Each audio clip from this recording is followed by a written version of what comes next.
Thank you, Ruth. Good morning, everybody, and welcome to our new member, and welcome to Helen Crane, the Cabinet member. The minutes. Are members happy to agree the minutes of the meeting held on the 20th of March 2024, which can be found on pages 3 to 6 of the agenda pack? Everybody in agreement? Thank you. Apologies. Ruth, do we have any apologies? Thank you, Chairman. We've received apologies from Councillor Cogman and Councillor Sarah Taylor. Thank you. Thank you, Ruth. Urgent business, if any. I don't have any. Do you, Sarah? No. No. Do you, Sam? No. No. Declarations of interest. Do members have any declarations? No. Non-members wishing to address the meeting? Welcome, Peter. And we will move on to the first agenda item, which is pavement licensing. And Craig Fowler, Environmental Health and Licensing Manager, and Josie Hoban, the Senior Licensing Officer, to present the report, which can be found on pages 7 to 36 of the agenda pack. Thank you, Craig.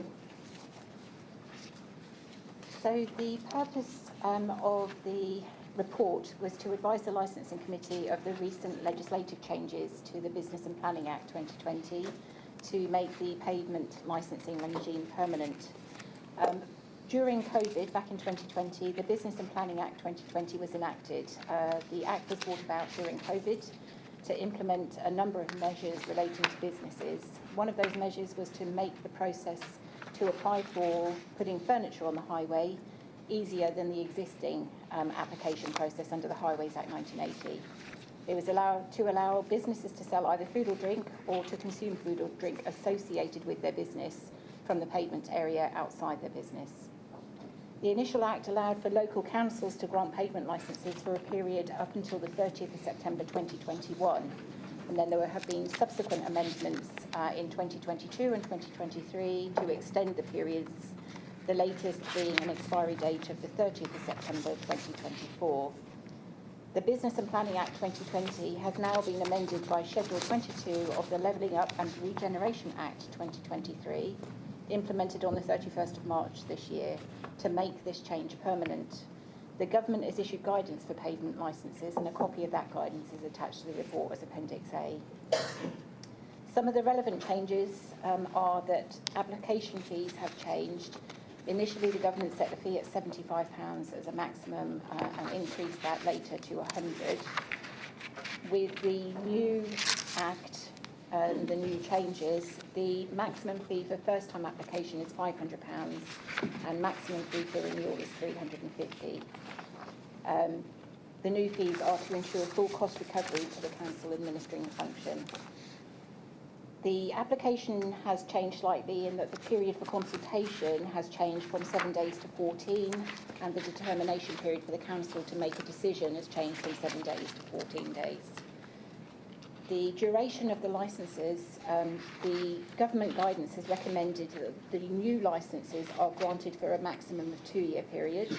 The existing licence period always ended on the 30th of September each year. The local authority does have discretion over this. There are some new new powers under Section 6 of the Business and Planning Act for us to enforce the licences, meaning that we can take furniture away after issuing notices if there is non-compliance with those notices for people who are unlicensed.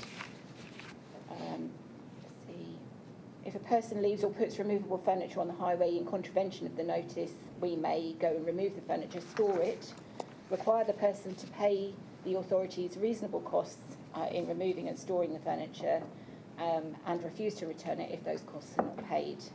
Then if within a period of 3 months starting on the day the notice is given, the person does not pay the reasonable costs or does not recover the furniture, we, the local authority, may actually dispose of the furniture by sale or in any other way we see fit, and retain any proceeds of the sale for any purpose, which is unusual. That's not happened in any other legislation. So there are 2 national licensing conditions that must be put on any pavement licence. We already had those in Breckland under our conditions. We also have our own current licence conditions. These have been reviewed in light of the changes, and the proposed set of new licensing conditions are attached as Appendix B. It is proposed that the following officers are given delegated authority to grant, amend, renew, reject, revoke, issue notices and take enforcement action, to include but not limited to Section 6 of the Act and any other action required under the Act. That's business support officers. They are to grant, amend, reject and revoke only. They won't have any enforcement action delegation, but the other officers will. So that's the assistant licensing officer, licensing officers, senior licensing officers, food safety and licensing team leader, environmental health and licensing manager, and the assistant director of health and housing. We've reviewed the fees, and the following is for information only, as the delegated authority for amending an existing fee rests with the executive member. The fees have been calculated as full cost recovery based on a 2-year licence to ensure that the taxpayer is not paying for the administration and enforcement of this type of licence. It is proposed that it will be a 2-year period during which interim checks will be made to ensure compliance with the licence and the conditions. The proposed fees are attached as Appendix C. They are, bear with me. I should have put a tab on this page.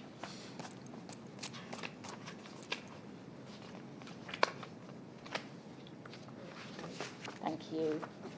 So the first time application fee would be £500 in total, and the renewal application fee is proposed to be £330. There's a breakdown on page 36 as well of what the application fee would be and then the licence fee, because we separate the 2 out, because there may be the odd occasion where a licence is not granted, but we would still expect the application fee to be paid, and that would be retained by the council. So the options available to members today are, having regard to the information contained within the report and the appendices and the applicable legislation, that you agree one of the following. Agree the revised conditions be approved. Agree the duration of any new licence issues is for a maximum 2-year period, and agree the delegated authority be approved as detailed for officers listed at 1.4 above. The second option is to do nothing. The reason for the recommendation is that the government has made the pavement licensing provision under the Business and Planning Act 2020 permanent. Breckland Council issues licences under this Act for these licences. To ensure that legal compliance is met, the new conditions and delegations need to be agreed. The revised fees will ensure that the licensing function for this type of licence is full cost recovery from the licence holder.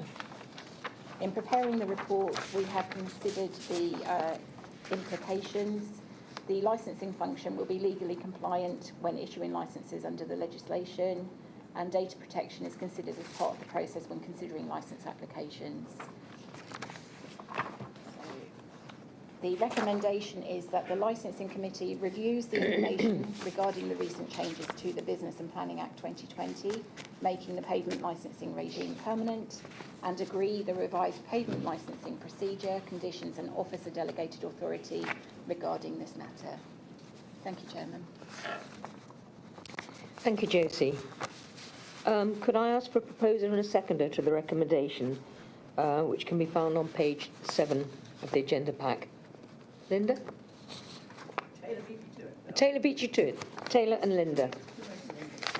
Thank you. All in favour? Anyone against? Does anybody have any questions for Josie? Helen? Mine isn't a question, Chairman. It's just to thank the team for the hard work they've put into this. You know how important it is that we have full cost recovery, so that we are not, taxpayers aren't paying for this. So I thank you all very much for the work you've put in. Peter, do you have a question? I do. Hi, Josie. I'm not a member of the committee, but I've got an interest on the licensing and I know what went through with COVID and everything. The licences issued already, are they going to stay in place until September? Then the new fees and things come in then. The other thing is as well, Swaffham, which is not my ward, but I have spoke to ward members there. There is a curtilage on the marketplace from the Domino's Pizza right to the Greyhound pub. There is a curtilage along there where businesses have their pavement furniture. It's not an issue until you get to the Greyhound where they use their curtilage with a row of benches and seats, but they've also blocked the complete pavement there. And I don't know if you know the marketplace, but there's a herringbone of parking cars there, so pedestrians and invalid carriages are forced to go on the road into the oncoming traffic who are coming onto the parking spaces.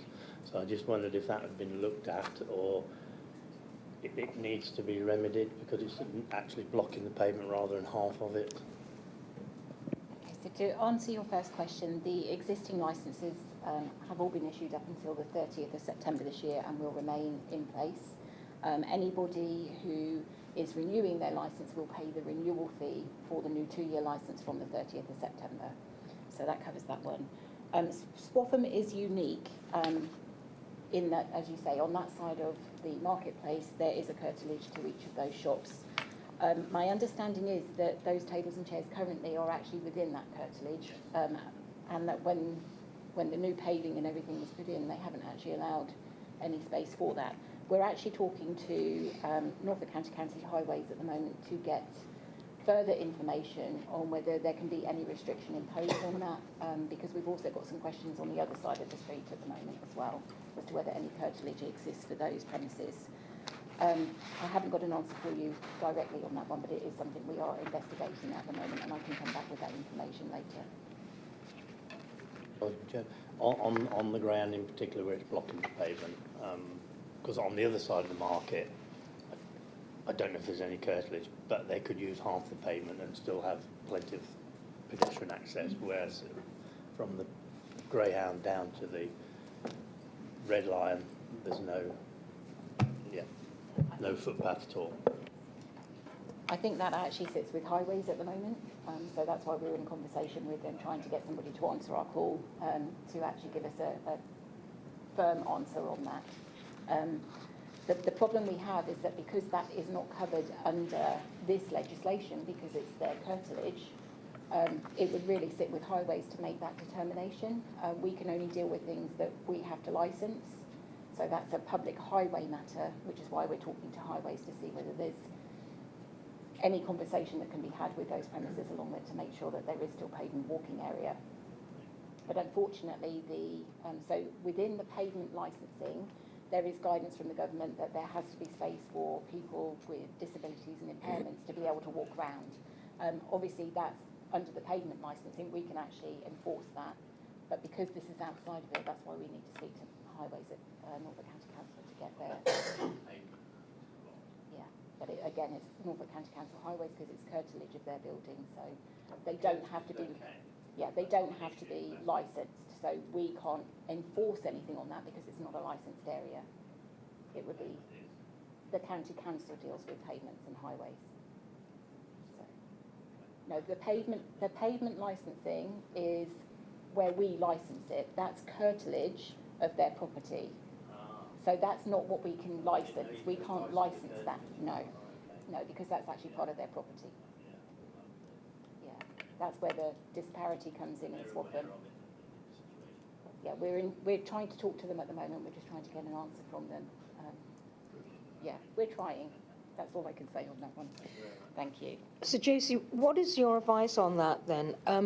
To leave it with your team to take up with Norfolk County Council, or for Councillor Wilkinson to contact his county councillor? I think either. As I say, we're trying to get a response from Norfolk County Council at the moment because obviously we have great concerns about Swaffham because of the inequality of certain premises having to apply for pavement licences and others having existing curtilage. So we're waiting for an answer on that one. But I certainly recommend, if you feel strongly, then please do contact Norfolk County Council Highways yourself and see if you can get a response. So, PT, I think it would be helpful to have a double-pronged attack on this. So if you were to get in touch with Councillor William Nunn and explain the circumstances to him and ask him to get involved from his councillor point of view. He is the councillor for Swaffham, isn't he? He is, yes. I thought he was. Thank you, Peter. Any other questions?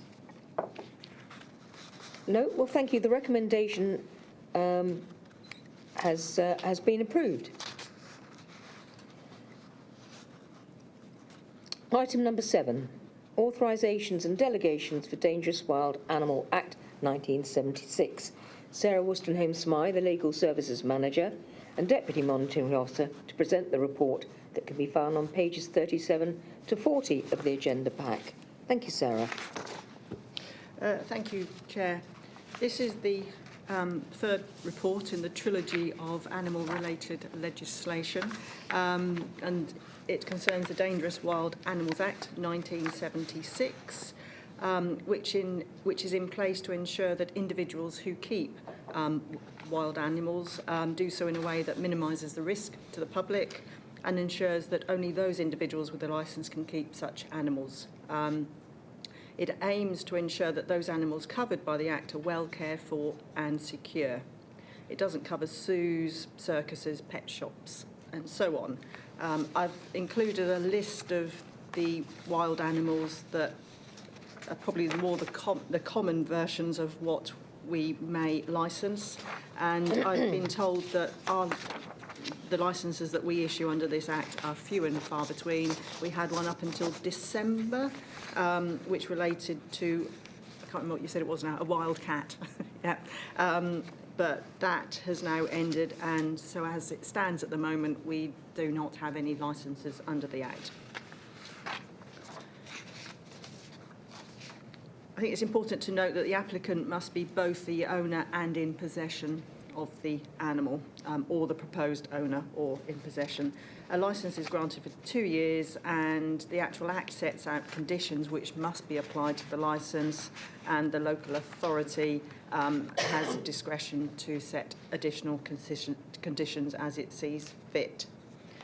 This report is therefore to deal with the delegations to certain officers. Those officers named in the report are the Assistant Licensing Officer, the Licensing Officer, the Animal Licensing Officer, Senior Licensing Officer, Food, Health and Safety Licensing Team Leader, Senior Environmental Enforcement Officer, Regulatory Compliance Officer, Environmental Health and Licensing Manager, and the Assistant Director, Health and Housing. And the delegation is for the following activities, which are to grant, refuse, renew, add conditions, amend conditions, vary and cancel conditions in respect of a licence, to inspect premises, take enforcement action to include seizure, disposal or destruction of animals, and any other action required under the Act. I'm happy to take any questions. Sarah, I've got a question.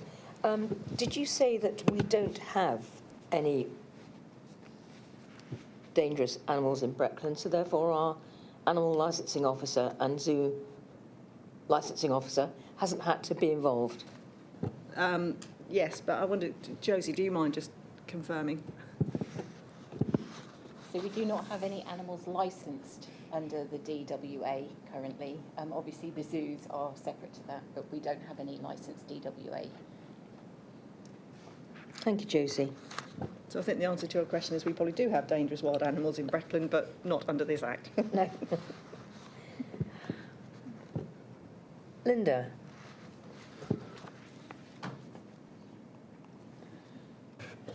If I could just ask, I see they have half a dozen bullet points of things they may do under these delegated powers, most of which sound as if they're admin. But the sixth one is the power to seize or dispose of seized animals or destroy seized animals. I'm just asking, if it comes up so rarely, do the officers have some kind of training and probably some kind of person they can resort to go out and seize? Because the idea of seizing a wild animal certainly doesn't appeal to me. And the reason for doing it sounds as if it might be because the owner's not properly in control. So do you have a plan? Hi, yes. I mean, these are, just to clarify on the question, also from the chair, these are private collections, so these are not, you know, we might have dangerous animals in zoos and pet shops and all those sort of things. So these are private collections. We haven't got any licence at the minute, but that's not to say that we might not in the future. I think the answer to that question is yes. We would work closely with probably DEFRA, the police, the RSPCA, vets, those sort of thing. And yeah, I mean, it may be that they have to be, you know, that there's people with tranquilisers and darts and guns, you know, they may have to dart, you know, if it's depends where it is, if it's contained, if it's escaped, what actually is it? The police will have certain powers as well if there's, you know, if they have escaped. But I think in answer to that question is yes, officers would have the power to seize, but we would use, in most cases, a third party to ensure that seizure is obviously safe and there's no risk to the public. Tina. Thank you, Chair. What have we got in place to educate the public that they may need one? If I was to go and buy an alligator, I wouldn't necessarily know that I've got to get a licence for it or where to get one from unless the pet shop were telling me that I needed one. So what methods have we got in place to actually educate the places selling these sort of things? Yeah, well, hopefully, if it is coming from another licensed dangerous wild animal premises, it could or it couldn't, I appreciate that. But yeah, let's say there is a dangerous wild animal in Essex, they've got a licence, they will have to confirm to that local authority where those animals are going, when they're being moved, how they're being moved and they're being safely. So if somebody is breeding or selling, then that should be a notification to the local authority through that approved route. They cannot, or there should be conditions that they can't move or sell or move animals without a licence. But I do appreciate there is that unauthorised trade or black market or whatever you may want to call it. And I think, yeah, you know, we can do social media, we can publicise and advertise that. So I think that would be the route that we would probably take. Thank you, Craig. Any other questions, Tina? No? Rest of the room? So I would ask you to agree the... Could I have a proposer and a seconder, please, for the recommendation, which be found on page 37 of the supplementary pack? Robin? Linda. Thank you. All in favour? Anyone against? Any abstentions? Thank you then, this recommendation has been approved.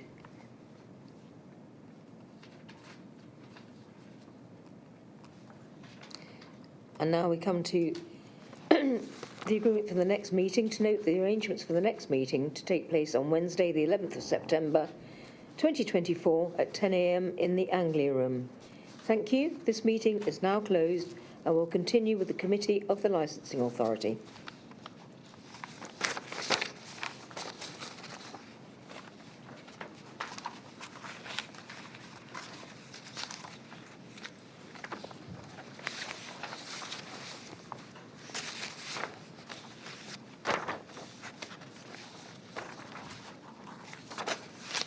All right, Ruth?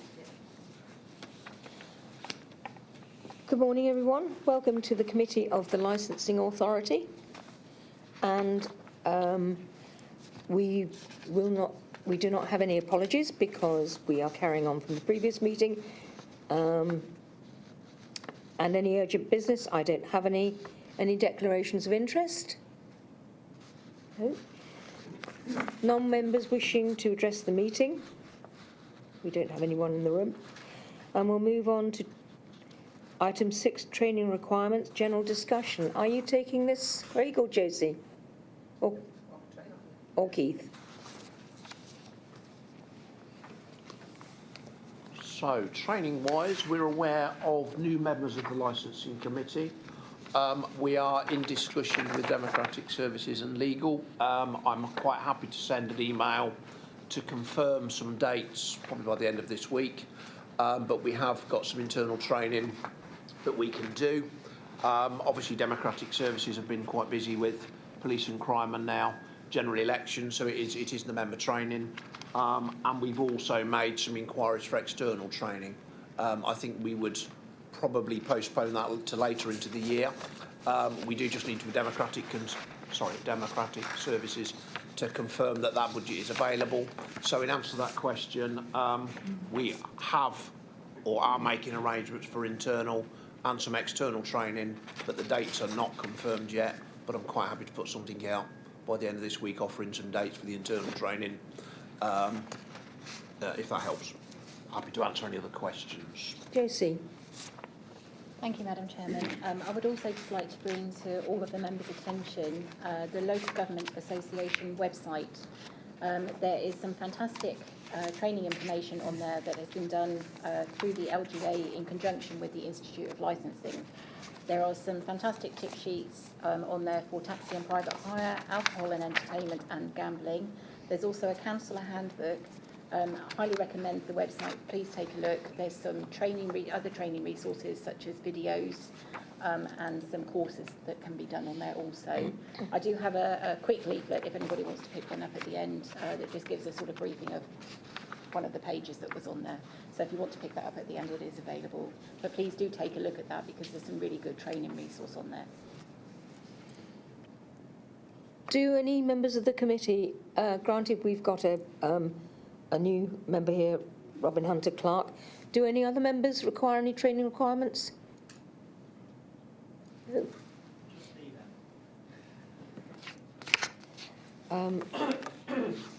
Well, as Josie said, Robin, there is an enormous amount of information on the government website, but training will be put in place for new members. It's not a statutory training requirement. I think Sarah will back me up for committee members to attend committee, but it must be in place for committee members to sit on panels. So that will be put in place very shortly.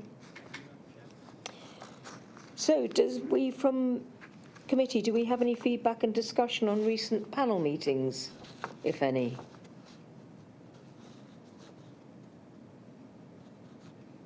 Are you happy, William, with the way that your meetings that you've attended have gone? Yes, thank you, Chair. I did sit in on the licensing hearing panel yesterday, which I thought you chaired very well, and you gave all parties an opportunity to speak. And unfortunately, one of the people who attended had to pop out for a medical appointment, but she made it back in time, which I thought was quite something, and put over her point of view. But I thought you, Taylor, and David Blackburn, who weren't here, it went very well. Well, thank you, William. Thank you for attending. OK, we've got a report from Craig Fowler on the licensing update now, pages 6 to 10. Sorry, you've got me again. This is the licensing update. What I've tried to do is follow Craig's report from previous months and just give you an update so you're getting a refresh every time. So apologies if you've heard some of this before, but they are new facts and figures. So the purpose is to just really give you an update of the completed and ongoing work that the team is currently working on. As you will see as Appendix A, it gives the facts and figures for temporary event notices, new premises licensed. The team is incredibly busy at the moment. It's just a busy time of the year. We've got lots of events going on in Breckland that require a temporary event notice. We have a lot going on with Safety Advisory Group and that kind of thing. So it's, as you'll see from the figures, it's just been really busy and it continues to be so. The report also shows that the team have carried out a number of visits and inspections over the same period. We've done 24 inspections in licensed premises under the Licensing Act. 11 Gambling Act premises have been visited. 44 vehicles have been inspected. Those include rank inspections, and 9 animal welfare licensed premises were inspected. And this is the period 1st of January to 31st of March, so that quarter of the year. Upcoming and ongoing work, the team is working with partner agencies to protect our communities. As you're aware, we've been working with Trading Standards and the police on the licensed premises that have had the sale of illicit and illegal tobacco and vape products. Pleased to say that 2 closure orders were granted to the police, one for actually both the premises in Thetford currently, and further work has been undertaken on a couple of other premises that I can't mention here because obviously closure notices are hopefully going to be requested by the police for those. The Safety Advisory Group had a meeting last week, Keith? Last week, to go through with the organisers of 3 large events. Those would be Maui Wowie, FM Festival, and the Old Buckingham Air Show. And I understand they went quite well, having read the minutes. It all seems to be progressing quite well. And just to give you some, I guess, notice, we will be going out and checking on those events, both when they're setting up, and teams will be going out from food team licensing and environmental protection whilst those events are on to actually check them over. I believe there's some other events that are on that list as well for the summer. So again, a busy time for us. The Gambling Act Statement of Principles you will hear about shortly from Keith, so I'll leave that bit. Pavement licensing, obviously you've heard the update, and thank you for your agreement for proposing and taking that on. Safer Street Wardens are now on active patrol and have already had some very positive engagements and actions. They visited all of the town centre businesses in Thetford, I believe, and have been engaging with the town council and local police. They've also had a visit from the leader and Liz Truss MP to showcase what positive impacts the visible presence is impacting on that area. The reduced strength scheme, officers have started the scoping exercise for that, with all off licences in Thetford and Durham receiving a visit. Garage contracts, I know has been spoken about previously. This is a complex piece of work. Officers are currently looking to refresh it, and the contractual agreements need to be looked at, obviously, with the existing garages alongside any new ones that come on. Craig is liaising currently with our contracts and procurement team and the legal team to agree the next steps. We would aim to advertise and seek expressions of interest from garages either late summer or early autumn. So it's really the reason for recommendation isn't really a recommendation as such, it's just to ensure that you members are made aware of the performance of the licensing team and to be briefed and informed about current and ongoing areas of work.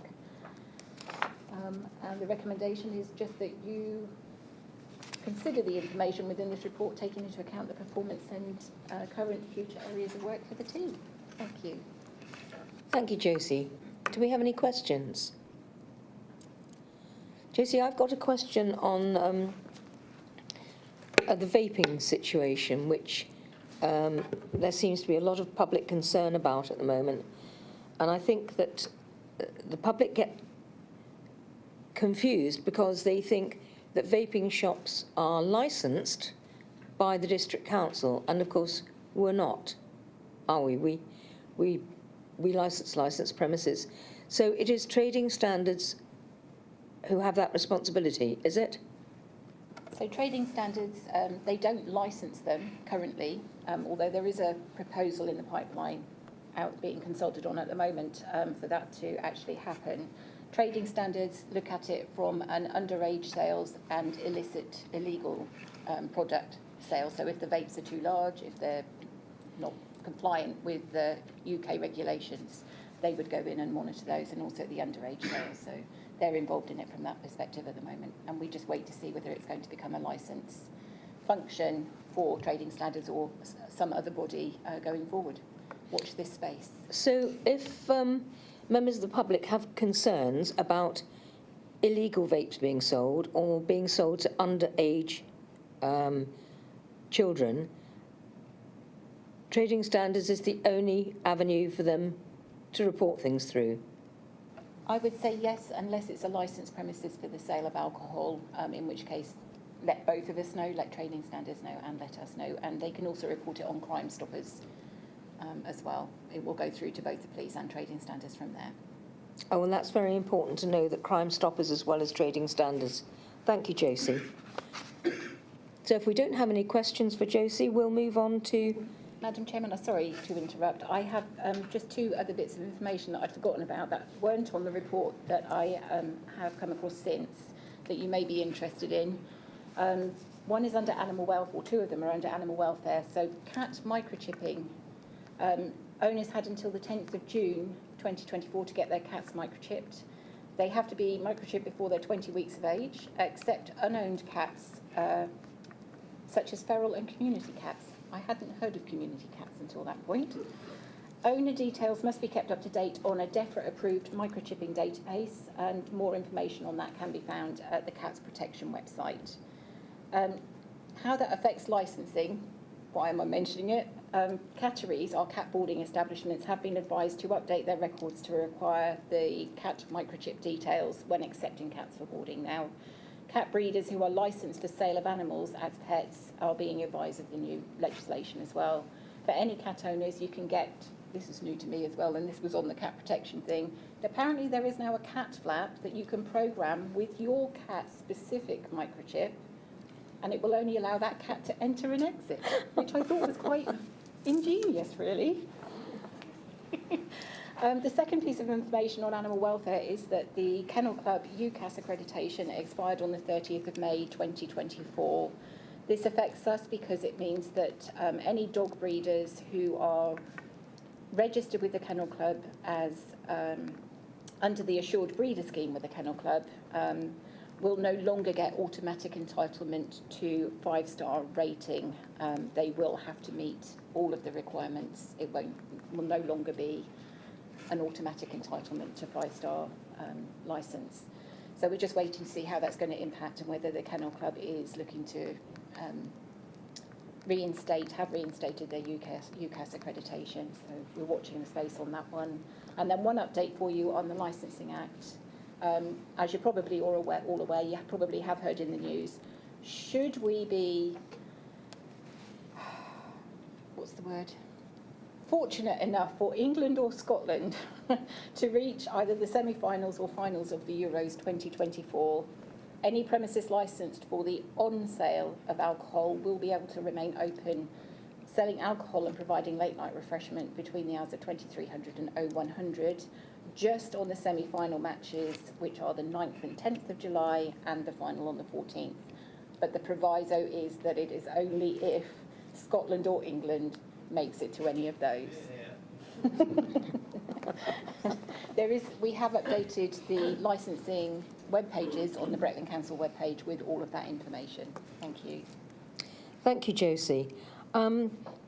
It was interesting to hear about the Kennel Club and dog breeders under the Assured Breeder Scheme, because we had the Kennel Club at a officers' seminar, which was very interesting. And I happen to personally know a very reputable breeder a few years ago who said that he'd been under the Assured Breeder Scheme for many years with this 5-star accreditation, and he was terribly disappointed in the fact that they never got inspected by the Kennel Club. And so he stopped registering with them purely and simply for that point. And as I said, and he did say it, and it was a disappointment, because I think when people see the Assured Breeder Scheme, they think that it guarantees that the breeder is up to standard. And of course, if they're not getting the regular inspections, it's not happening. Sorry, I digressed there. Thank you, Josie. Item 9, licensing fees, Gambling Act. Are we handing over to Craig? Thanks, Craig. Yes, Chair, yes.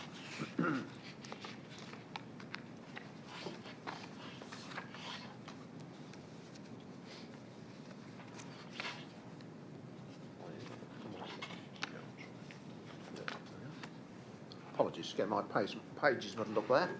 Okay, so yes, so this is a report to bring to members' attention revised licensing fees for the Gambling Act for this year, for this financial year. The licensing team have carried out a full and comprehensive review of all the services, fees and charges, and the last set of fees to be worked on is the Gambling Act fees. These are separate fees and charges that have already been reviewed as part of the budget setting process earlier in the year, and the review is based on full cost recovery, ensuring that the council is not overcharging or undercharging, and the proposed fees are contained in the appendix to the report and are being shared with the committee for information purposes only ahead of a delegated decision to amend fees by the executive member. I think it's obviously important just to say that it's financially and legally prudent to base fees and charges on full cost recovery, that they're regularly reviewed, and they've been derived. Sorry, the fees that we've got in the appendix, the fee review has been revived from detailed calculations, ensuring consistency and good practice. As I say, the report is for information only, as we're proposing to do a delegated decision, but we haven't done that yet. And I think if the licensing committee did have any comments or observations to take on board, obviously we can reflect that in any future delegated decision that we're about to make. So you'll see at the Appendix A the existing and the proposed fees there are listed. I don't propose to go through those in detail, but if you have any questions, I'm sure you'll ask. Thank you for that. Thank you, Craig. Craig, I notice on the list that there's a betting premises track licence.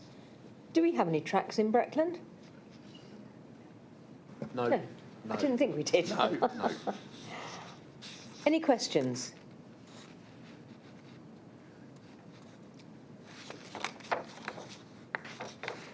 Sam? No? Well, thank you for that, Craig. You seem to have got off lightly. So then we'll move on to the revised Breckland Council Policy Statement of Principles, Gambling Act, 15 to 71. Quite a lengthy tome to go through. Thank you, Chair. I'll try not to bore the committee too much. It's a very detailed piece of work of the revision, but it's necessary. Under Section 349 of the Gambling Act, requires licensing authorities to prepare and publish a policy statement of principles that it proposes to apply in exercising in its licensing function. The policy will last for a maximum of 3 years, but can be reviewed and revised by the local authority at any time. The current policy took effect from January 2022. The Gambling Act places a responsibility for the licensing of gambling premises and issuing of gambling permits with the local authorities. The Act deals with the licensing of betting shops, bingo halls, amusement arcades, gambling machines, society lotteries, casinos, betting of tracks. The Act requires local authorities to prepare, consult on and publish a policy statement of principles. The licensing objectives for the Gambling Act are preventing gambling being a source of crime and disorder, being associated with crime and disorder, or being used to support crime. Secondly, ensuring that gambling is conducted in a fair and open manner. And thirdly, protecting children and other vulnerable persons from being harmed or exploited by gambling. The Gambling Act requires the local authority to consult on the statement of principles of its revision. Consultation is deliberately wide to ensure anyone who may be affected or have an interest to be consulted with. Gambling Act this revision cannot be delegated to the Committee of Licensing Authority. It must be adopted by the full council as outlined in the schedule. Officers have reviewed the current Breckland Council Policy Statement of Principles. As part of the review, We've reviewed the Gambling Commission guidance, reviewed the Statement of Principles itself, and also other statements around the county. We've also reviewed the legislation within the documentation, which is quite comprehensive, and changed the format to make it easy to read. Part A, we've updated the number of gambling authorisations and the general population, for example, changes in responsible authority, and also in Part B, the inclusion of new rules governing Challenge 25 initiative and the update of credit facilities. The policy statement supports the corporate strategic vision, a place where people and business thrive. The recommendation that the committee consider the proposed revised Breckland Council policy statement of principles and approve that we can go out to consultation. I'll take any questions that the committee may have for me. Thank you, Keith. Any questions, committee? Helen. Thank you, Madam Chair. Obviously, really important is the core objectives. How are we going to ensure that those core objectives are met, please? As part of our objectives, we will carry out various inspections and also deal with complaints. And that is the normal way. In fact, when we looked at the fees, we looked at increasing the amount of time we spent in actually looking at this area of compliance. So we do intend to focus more on these gambling establishments. Thank you, Helen. Committee, are there any other questions? Sam? No. Well, the recommendation is that the committee consider the proposed revised Breckland Council policy, Statement of Principles, Gambling Act 2005, as shown at Appendix A of this report, and approve it for consultation. Robin? Thank you. Could I have a seconder? I'm sure Ruth's got one of those, haven't you, Ruth? The recommendation is carried then. All right, Sarah.